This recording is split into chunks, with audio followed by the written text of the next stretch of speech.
తెలంగాణ రాష్ట్ర ప్రభుత్వం ప్రవేశపెట్టిన బడ్జెట్ చూస్తుంటే అయోమయం జగన్నాథం. తెలంగాణ రాష్ట్ర ఉప ముఖ్యమంత్రి గారు, రాష్ట్ర ఆర్థిక శాఖ మంత్రి గారైనటువంటి శ్రీ బట్టి విక్రమార్క గారు ఈరోజు శాసనసభలో ప్రవేశపెట్టింది బడ్జెటా, అప్పుల పత్రమా స్పష్టం చేయాల్సిన అవసరం ఉంది. 6 గ్యారెంటీలు ఆగమైపోయినాయి. చేతల ప్రభుత్వం అని చెప్పిన కాంగ్రెస్ ప్రభుత్వం చేతెత్తేసింది. కనీసం 6 గ్యారెంటీలకు ఈ బడ్జెట్ లో ప్రత్యేక నిధులు కేటాయించినటువంటి దాఖలాలు లేవు. మన అప్పులున్నాయని చెప్పి ఎన్నికల సందర్భంగా మీరు చెప్పారు. తెలంగాణ రాష్ట్రం కేసీఆర్ అనే మూర్ఖుల వల్ల, మూర్ఖత్వం వల్ల తెలంగాణ రాష్ట్రం అప్పుల పాలైందని చెప్పి తెలంగాణ ప్రజలకు తెలుసు, మాకు తెలుసు, మీకు తెలుసు. అప్పుల విషయం తెలిసిన తర్వాత కూడా మీరు ఎన్నికల్లో ప్రజలను మభ్యపెట్టి సంవత్సరం లోపల 6 గ్యారెంటీలు అమలు చేస్తామని మీరు ఈరోజు 6 గ్యారెంటీలు అమలు చేయకుండా ఈ అప్పుల పాలైంది, అప్పులలో ఉన్నాం, ఇక మేము రాబోయే రోజుల్లో కూడా 5 సంవత్సరాలు కూడా ఈ 6 గ్యారెంటీలను తీర్చలేమని చెప్పి తెలంగాణ రాష్ట్ర ప్రభుత్వం స్పష్టం చేసింది. వాళ్ళ మూసీ రివర్ ఫ్రంట్ 1.5 లక్షల కోట్లతో మూసీ రివర్ ఫ్రంట్ నిర్మిస్తామన్నటువంటి కాంగ్రెస్ పార్టీ ప్రభుత్వం కేవలం 1500 కోట్ల రూపాయలు కేటాయించి ఇలా ఏ విధంగా మూసీ నది రివర్ ఫ్రంట్ ను మీరు నిర్మిస్తారో స్పష్టం చేయాల్సిన బాధ్యత ఉంది. కేవలం 12,000 ఉద్యోగాలకు నోటిఫికేషన్ ఇచ్చిన మీరు ఇలా 31,000 ఉద్యోగాలు భర్తీ చేస్తామని చెప్పి మీరు చెప్పడం పూర్తిగా ఈ నిరుద్యోగులు మోసం చేయడమే. దాంతోపాటు తెలంగాణ రాష్ట్రంలో 90 లక్షల గ్యాస్ కనెక్షన్స్ ఉంటే మీరు కేవలం 30 లక్షల రేషన్ కార్డులు ఉన్నటువంటి పేదలకు మీరు గ్యాస్ సబ్సిడీ ఇచ్చి 90 లక్షల అర్హులైనటువంటి రేషన్ కార్డు అర్హులైనటువంటి పేదలందరినీ నడ్డి విరిచింది మీరు కాదా? దాంతోపాటు రుణమాఫీ విషయంలో రుణమాఫీ వల్ల రైతులు నష్టపోయారని మీరు చెప్పారు. వాస్తవం కేసీఆర్ మూర్ఖత్వంగా ₹1,00,000 రుణమాఫీ చేస్తారని చెప్పి కేసీఆర్ ఇలా రుణమాఫీ చేయకపోవడం వలన రైతులు ఇబ్బంది పడ్డారు. మరి మీరేం చేయాలి? ఇప్పుడు రైతులను ఈ విధంగా నష్టాలు నూపుతారా?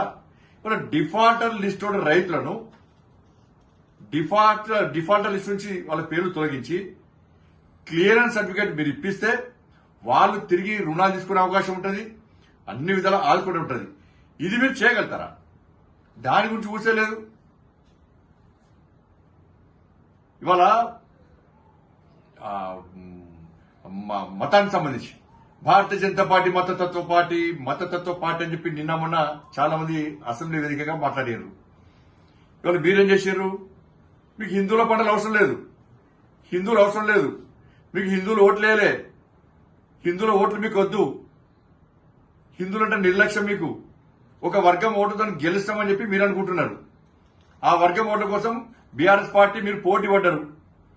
మేము ఎక్కడ మతం గురించి మాట్లాడలే. ఇవాళ 33 కోట్ల రూపాయలు రంజాన్ కేటాయించిన మీరు ఇవాళ తెలంగాణ రాష్ట్రంలో ఇవాళ హిందువుల పండుగలకు ప్రత్యేక నిధులు కేటాయించుకోవడానికి మరి మీరు మతతత్వవాదులా, మేము మతతత్వవాదులమా? అంటే మీరు ఒక మతానికి కోపం కాస్తే మీరు సెక్యులర్ వాదులు, మేము అన్ని మతాలను సమానంగా బట్టే మమ్మల్ని మతతత్వవాదులుగా చిత్రించుకొని మీరు దీనికి సమాధానం చెప్పాల్సిన అవసరం ఉంది. వాళ్ళు ఏమంటారు? ఒక ప్లాన్ ప్రకారం ఇది ప్లాన్ ప్రకారం ఈ రోజు రాష్ట్ర ప్రభుత్వం బడ్జెట్ ప్రవేశపెడుతుంది. దాని విషయంలో ప్రజల్లో వ్యతిరేకత వస్తుంది.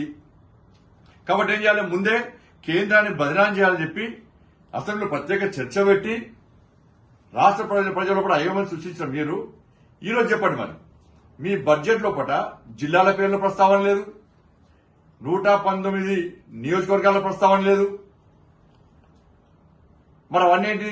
వాటి గాడిద గుడ్డ. చెప్పండి, ఆ రాష్ట్రం ఇవాళ చెప్పండి, దానికి సమాధానం చెప్పాల్సిన అవసరం ఉంది. వాళ్ళ పూర్తిగా ఈ బడ్జెట్